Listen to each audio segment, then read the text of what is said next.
みのようだ。どこで覚えた？アニメ。Halo, aku Miko. Hari ini aku mau review anime Spy X Family. Anime yang baru aja tayang bulan April kemarin. Dan ini cukup terkenal dan cukup ramai juga. Anime ini bergenre action, adventure, dan komedi. Anime ini diproduksi sama dua studio sekaligus di Jepang, yaitu Wit Studio sama Cleverworks. Dan dua studio ini udah terkenal dan memproduksi banyak banget anime. Nah, kalau yang Wit Studio ini anime yang terkenalnya itu Attack on Titan. Terus kalau Cloverworks ini udah memproduksi Fairy Tail. Jadi kualitasnya pasti udah gak diragukan lagi.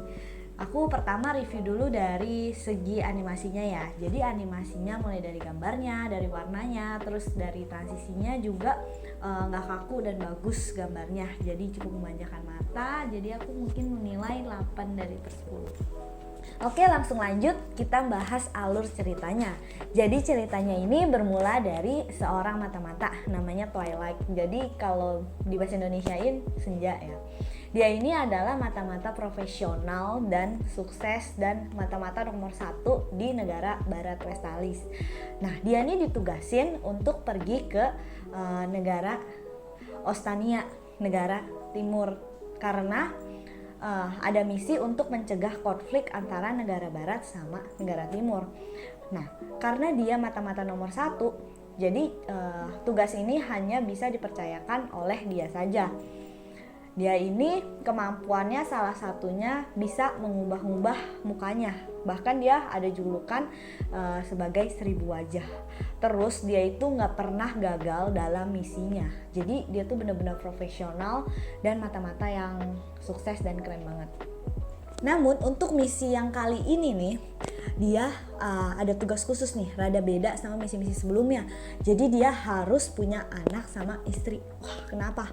Karena targetnya itu Denovan Desmond, dia adalah seorang pemimpin partai politik yang paling berpengaruh di negara timur, Ostania. Dia ini adalah dalang dan kunci dari konflik kedua negara tersebut. Tapi dia ini jarang muncul di hadapan publik. Dia hanya muncul di acara-acara anaknya, sekolah anaknya.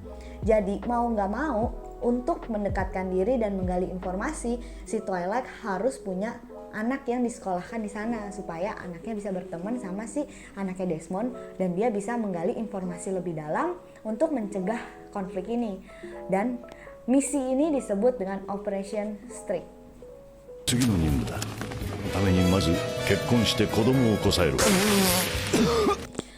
Oke, selanjutnya untuk melancarkan misi ini, si Twilight atau Senja ini menyamarkan namanya jadi Lloyd Forger yang berprofesi sebagai dokter psikolog.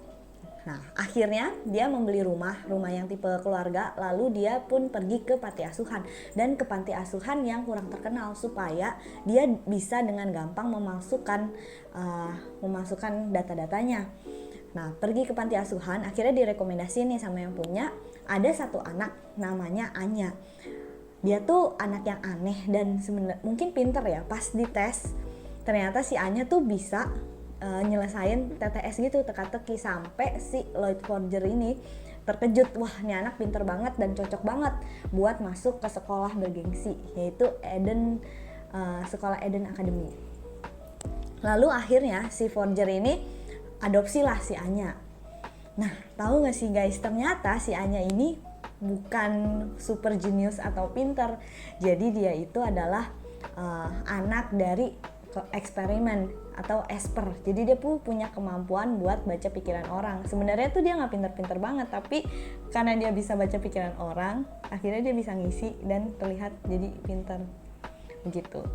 Oke, selanjutnya akhirnya dia mendaftarkan kan si Anya ini ke Eden Academy dan nyoba tes dan lain-lain, ternyata lulus juga. Tapi ada syarat selanjutnya, ternyata untuk masuk ke Eden Academy ini harus wawancara sama dua orang tua, sedangkan kan dia nggak punya pasangan ya.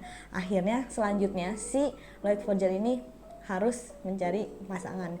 Dia dikumpulin semua daftar wanita-wanita yang single di kota itu, pokoknya nyari.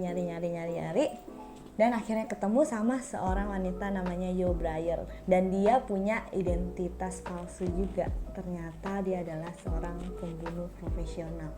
Nah, ならこの後で写真館に寄るか。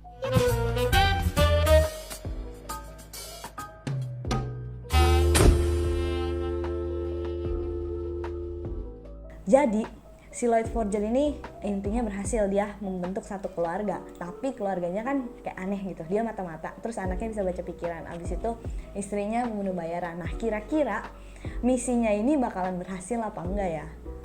Untuk selanjutnya kalian bisa nonton aja di situs-situs resmi ya, soalnya anime ini ada juga di Netflix, kalian bisa nonton di Netflix untuk kelanjutan ceritanya. Dan plotnya ini seru banget, banyak komedi-komedi juga yang disisipkan, dan itu cukup lucu dan menghibur juga, terus actionnya juga dapet juga. Jadinya aku rekomendasi banget untuk kalian nonton anime ini. Untuk plotnya aku juga bisa nilai 8/10 lah. Mungkin nanti selanjutnya kalau udah ada episode-episode terbarunya aku bakal review lagi. Jadi terus nantikan konten Miko ya.